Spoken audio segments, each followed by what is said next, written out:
kabayan, ang init, diba? At sa totoo lang, mas iinit pa. Pero alam mo ba na pwedeng makaapekto sa kalusugan natin ang matinding init? Kaya naman napaka-importante na ating alamin ang mga senyales ng heat illness. Kaya kapag nararamdaman mo to, sabihin mo sa sarili mo, naku, tulad ng matinding pawis, pananakit o pulikat sa kalamnan, yung bang nahihilo, masakit ang ulo, pakiramdam mo, ang hina mo, nauuhaw ka na sobra, o di kaya medyo nasusuka. Huwag mong palagpasin. Magpalamig agad, uminom ng maraming tubig, malamig na tubig, maghanap ng lilim o pumasok sa aircon, magventilador.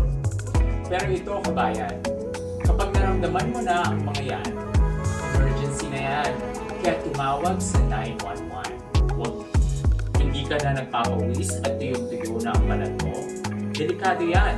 Ibig sabihin, hindi na nagpapalamig ang iyong katawan. Yung bang nalilito ka o nawawala ng malay?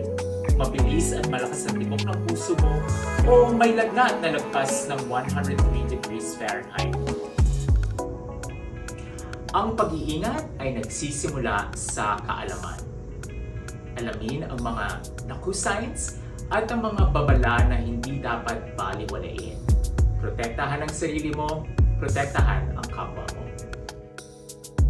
Bisitahin ang keepcooloahu.gov para sa iba pang tips. Keep cool o ahu, ingat palagi, kabayan!